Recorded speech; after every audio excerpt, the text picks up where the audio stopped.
যাদবপুরের ঘটনায় বিক্ষোভ মিছিলের ছবি আপনারা দেখতে পাচ্ছেন। আর এই যাদবপুরের ঘটনা নিয়ে শুভেন্দু অধিকারী তার কি বক্তব্য রাখবো আপনাদের সামনে।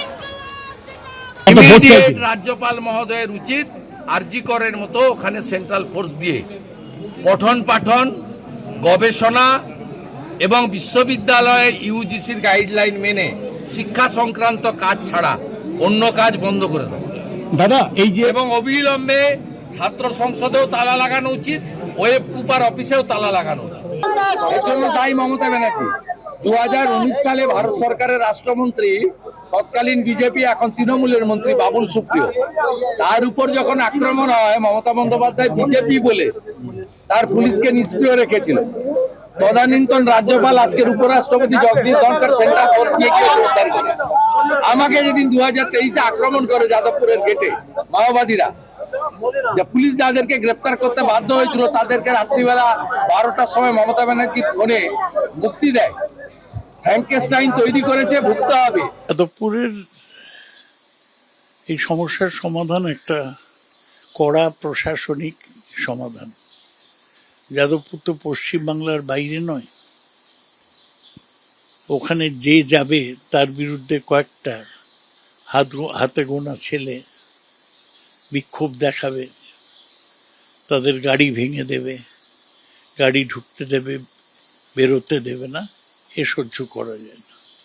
এই একটা অসহ্য মাদ্রামি খেলা এখানে চলে।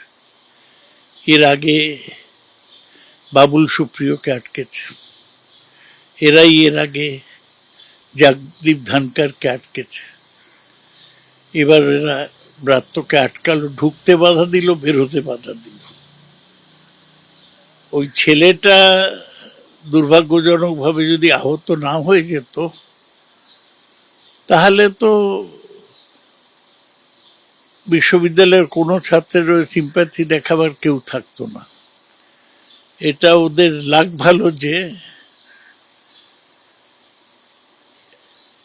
ও আহত হয়ে গিয়েছে, সেটা খুবই দুঃখজনক ব্যাপার। আমি ওদের বলবো যাদবপুর বিশ্ববিদ্যালয়ের বামপন্থী ছাত্রদের ক্ষমা চাওয়া উচিত ব্রাত্যর প্রতি ব্যবহারের জন্য, এবং এটা বলা উচিত যে আমরা এরপর আর কাউকে বিশ্ববিদ্যালয়ে ঢুকতে বাধা দেব না, নইলে ওদের বিরুদ্ধে কড়া ব্যবস্থা নেওয়া উচিত। রাজনৈতিকভাবে তো নামাই যায়। অরূপ বিশ্বাস বলেছে যে 1 মিনিটে যাদবপুরে আমরা দখল করে নিতে পারি। যদি 2-3 হাজার মানুষ ঢুকে যায় তৃণমূলের সমর্থক, কোথায় পালিয়ে বাঁচবে এরা? সলিউশন হচ্ছে আলটিমেটলি প্রেসিডেন্সি কলেজে যেরকম হয়েছিল, একদিন পুলিশ ঢুকলো, পরের দিন নকশালরা পালিয়ে গেল। এখানে সেই রকম কিছু ভাবতে হবে। প্রশাসনিক ব্যবস্থা নেব না রাজনৈতিক ব্যবস্থা নেব, এই সিদ্ধান্ত মুখ্যমন্ত্রী স্তরে হবে। রাজনৈতিক ব্যবস্থা নিলে 2-3 হাজার তৃণমূলের লোক ঢুকেই যাবে, তারপর থেকে আর ওরা আসবে না। আর প্রশাসনিক ব্যবস্থা নিলে 1000 খানেক পুলিশ ঢুকেই যাবে, তারপর থেকে ওরা আসবে না।